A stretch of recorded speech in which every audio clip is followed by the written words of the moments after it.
आपके दिमाग में भी कुछ ऐसे सवाल आते होंगे, ये जो मैं काम कर रहा हूं करता रहूं या छोड़ दूं, या मुझे किसी दूसरी इंडस्ट्री में शिफ्ट हो जाना चाहिए, और जो मैं काम कर रहा हूं इसका कोई फ्यूचर स्कोप है भी या नहीं। ये क्वेश्चंस हर इंडस्ट्री के एम्प्लॉयज के दिमाग में आते हैं, एंड इवन डेवलपर्स। मेरे दिमाग में भी कुछ टाइम तक ये क्वेश्चन घूम रहा था कि जो मैं काम कर रहा हूं क्या वो एक हाई इनकम स्किल जॉब है या एक लो इनकम स्किल जॉब। अब कई लोगों को ये भी लगता होगा कि दोनों में डिफरेंस क्या है। इवन कि मुझे भी लगता था कि अगर सैलरी ज्यादा है तो हाई इनकम स्किल जॉब है, और अगर सैलरी कम है तो लो इनकम स्किल जॉब है, लेकिन ऐसा नहीं है। इस चीज के अराउंड काफी सारी मिसअंडरस्टैंडिंग्स है, और अगर एक बार ये सब क्लियर हो गई तो आप खुद बता पाओगे कि आप एक लो इनकम स्किल जॉब में हो या एक हाई इनकम स्किल जॉब में, और इवन ये भी डिसाइड कर पाओगे कि आपको उस इंडस्ट्री में रहना चाहिए या नहीं।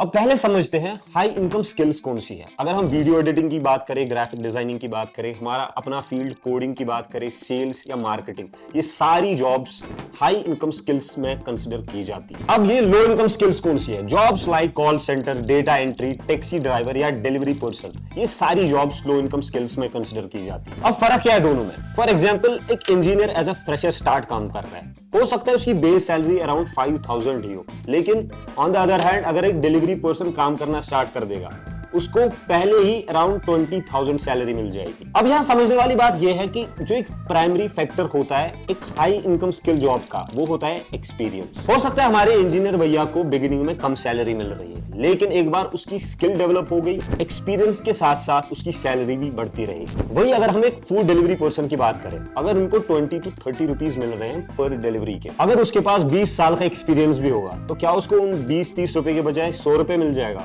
नहीं, उसको फिर भी वही 20 से 30 रुपए ही मिलने वाले। लो इनकम स्किल जॉब्स के साथ यही एक बड़ी प्रॉब्लम है। लो इनकम स्किल जॉब्स की ग्रोथ एक लिमिटेड टाइम तक होती है, उसके बाद इन जॉब्स की ग्रोथ रुक जाती है। एक्सपीरियंस के साथ साथ सैलरी बढ़ती है बस एक हाई इनकम स्किल जॉब में। जब भी आप अपना करियर पाथ चूज कर रहे होंगे, इस चीज को जरूर कंसिडर करना कि क्या आपकी सैलरी एक्सपीरियंस के साथ बढ़ती रहेगी या नहीं। अब अगला पॉइंट आता है कि high income skill jobs are hard to achieve. अब समझने वाली बात यह भी है कि एक हाई इनकम स्किल जॉब को करना बहुत मुश्किल होता है as compare to low income skill job.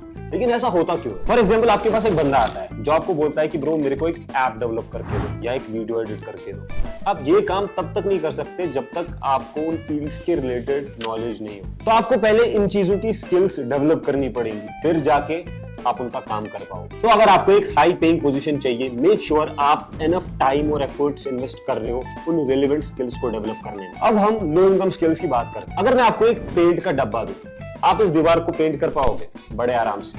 वही अगर मैं आपको एक डिलीवरी बॉक्स और एक बाइक दूं, आप फूड डिलीवर कर पाओगे?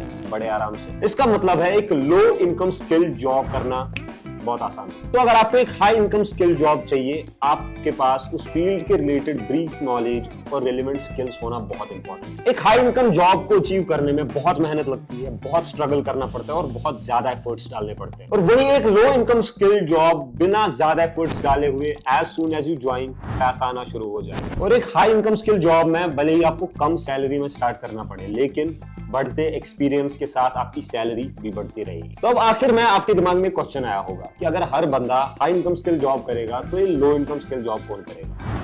अब हर बंदा प्रोटोटाइप के वीडियो थोड़ी देखता है भाई, तो चिंता नहीं करनी है, ठीक है? हर कोई एक high income skill job choose नहीं करता, बहुत सारे लोग लो इनकम स्किल जॉब ही करते हैं। See you guys in next one. तब तक के लिए लाइक, शेयर एंड सब्सक्राइब।